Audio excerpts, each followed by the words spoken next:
Coming up on Torrance Today, justice is finally served in a murder case after nearly 3 years.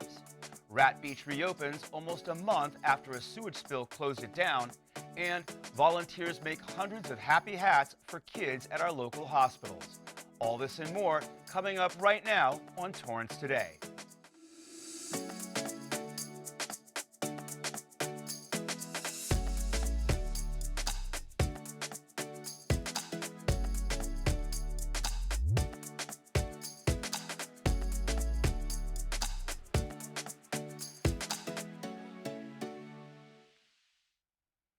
Welcome to Torrance Today. I'm Kirk Lyons. It's 4 p.m. on Tuesday, October 4th.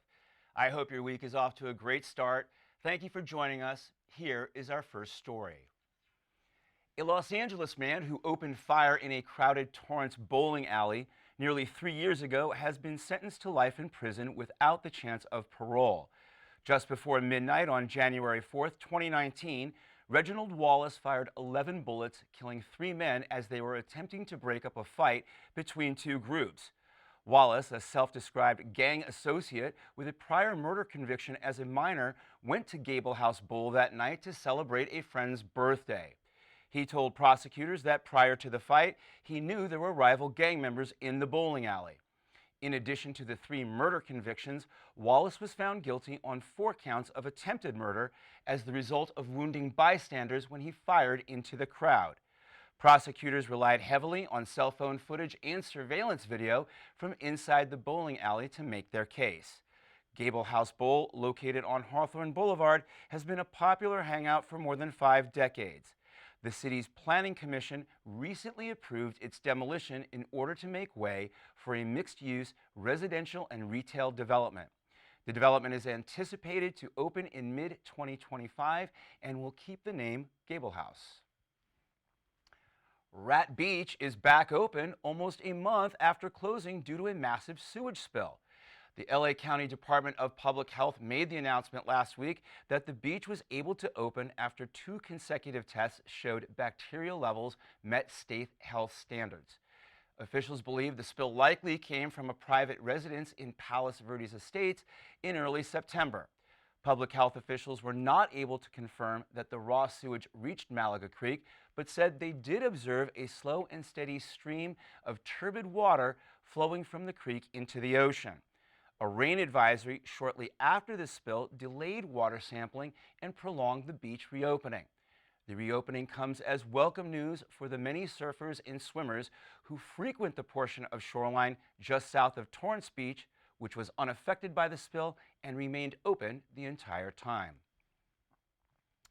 For more than 30 years, a former hat maker has made it her mission to put a smile on as many kids' faces as she can as they battle serious illnesses at our local hospitals. And today, volunteers from a local business pitched in to help. It's very simple. We uplift the spirits and bring big, bright, beautiful smiles to hospitalized children fighting cancer and other critical illnesses. We're at Bright Event Rentals, and we have their employees all decorating hats for the hospitalized children in our local hospitals. Many of our employees have children, so they know how important it is when your child is sick to, bring a little happiness. And some of these children have been ill for a long time, and to just have a sweet little hat that they get to celebrate being the hero of the day, or a holiday hat or something like this, just is so rewarding in somebody's heart to see that they made this and they made those children smile. There's nothing more important than reaching out to the community, and particularly when you think about children who are suffering with critical diseases. I think that really pulls at the heartstrings and is really a huge motivating factor. The sentiment that I included in the note was that I hope that this brings as much happiness to your face as it did to mine. More than 1.2 million hats later, Sherry and Happy Hats are still going strong. No matter if it's a sick child or a struggling sibling or a family member, Sherry says it's one hat and one smile at a time. Bright Event Rentals hosted 2 volunteer hat-making sessions today. Sherry says her nonprofit would love to partner with more companies, service groups, or organizations. For more information, you can call 310-787-0970. And hundreds of children from all over LA County came to Torrance yesterday for an unforgettable event.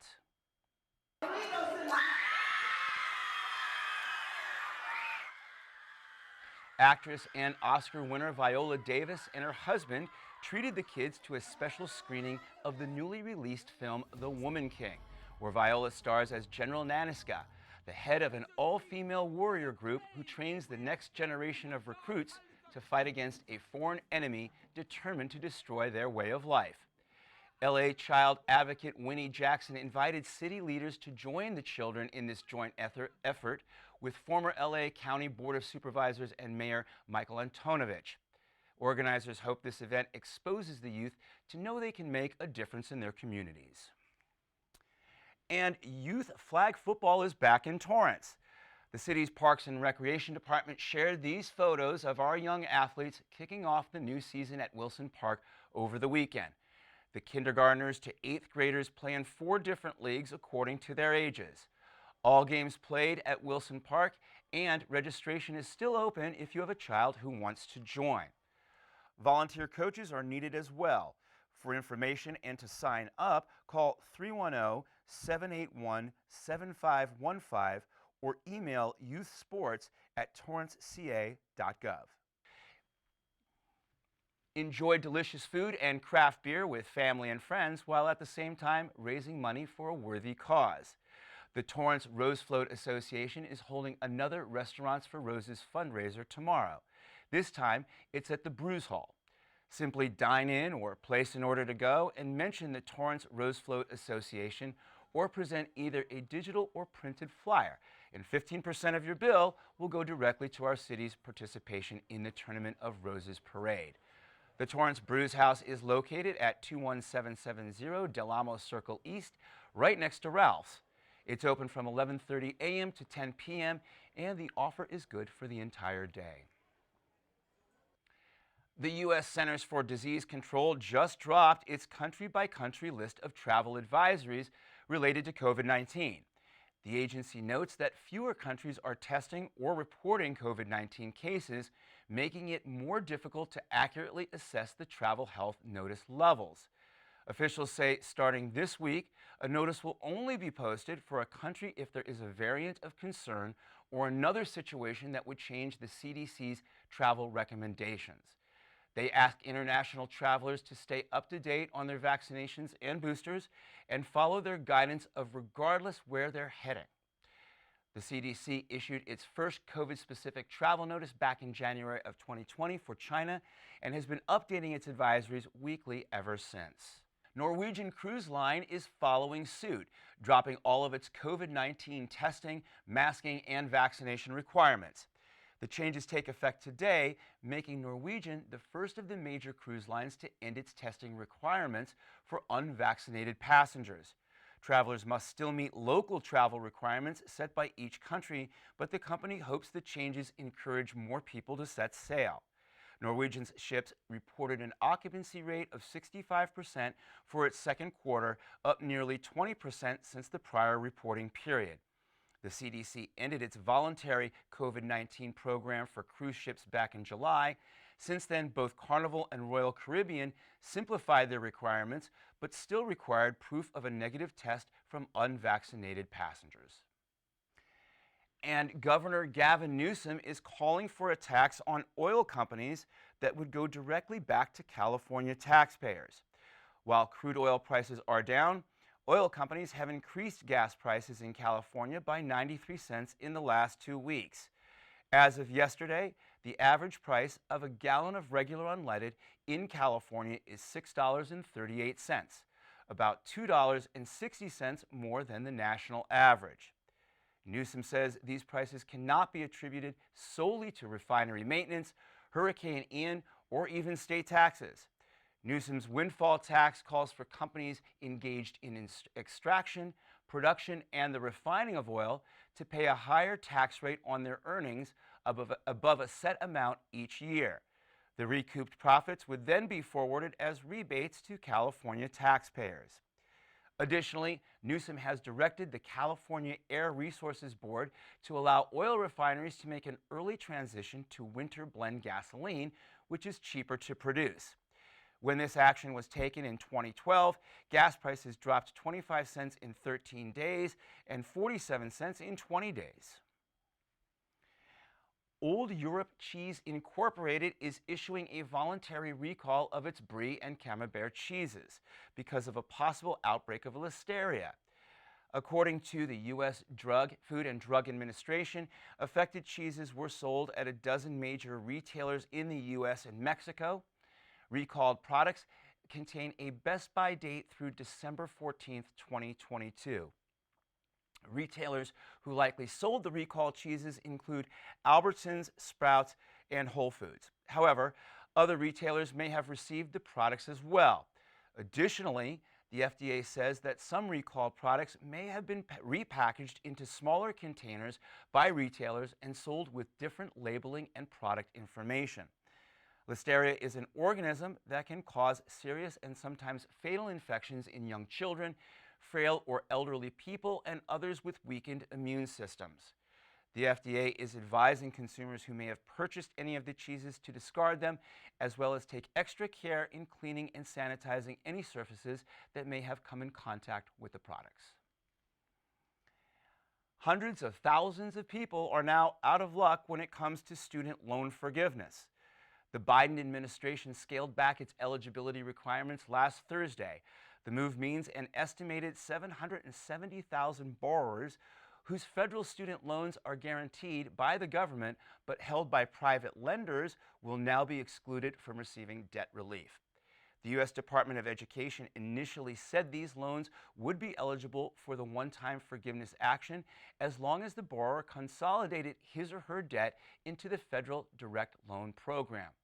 But the department announced the update on Thursday, saying the privately held federal student loans must have been consolidated before September 29th in order to be eligible for the debt relief. Borrowers with privately held federal student loans represent a small portion of the roughly 43 million federal student loan borrowers. There are about 4 million borrowers with federal family education loans, but not all of them likely qualify for the loan forgiveness plan, which also has an income requirement. If you're wondering about your status, visit studentaid.gov and click on the link for the one-time student loan debt relief. And still ahead, it's National Taco Day. Perfect for our Taco Tuesday segment. We'll share some spots throughout our city where you can fulfill your cravings when we come back in 60 seconds. If I could be you, and you could be me for just 1 hour.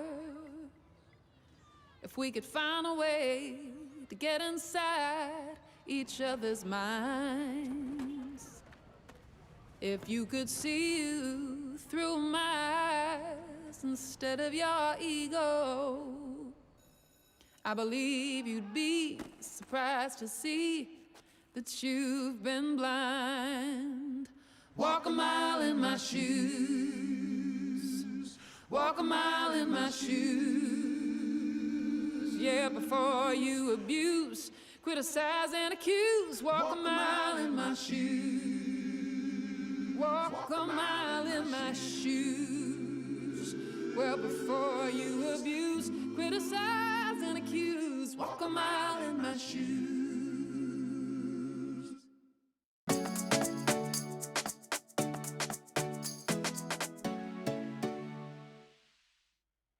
At the end of every episode of Torrance Today, we want to share a positive story that fits the theme for the day. On this Taco Tuesday, we are celebrating National Taco Day by sharing some local spots where you can fulfill your cravings. The most bang for your buck may be at El Torito on Hawthorne and Lomita Boulevards, where you can enter a photo contest and win $200. Snap a selfie with the newly painted bull outside the restaurant for Hispanic Heritage Month and tag it with the hashtag El Torito Story for a chance to win. And while you're there, grab some happy hour deals, including 4 mini steak and chorizo tacos for just $6 or 3 salmon tacos for $8 during happy hour. Then head down Hawthorne, make a left on PCH, and grab those oh-so-delicious tacos dorados de birria at Tacos El Goloso, which our city cable's Christine Lee apparently can't get enough of. Sadly, though, no special deals here today. As they say, every day should be Taco Tuesday. And on your way home, swing by Madre's in Old Town and take home a family pack which includes 8 premium tacos with asada, carnitas, cauliflower, and fish. They do allow modifications in case you're not a fan of any of those ingredients. And if you're on a tighter budget, Taco Bell has a $10 pass that lets you celebrate with a taco a day for 30 days starting today. Del Taco also launched a recurring deal for Tuesdays and Thursdays. You can grab 3 snack tacos for $169 on Tuesdays and 3 grilled chicken tacos for $269 on Thursdays.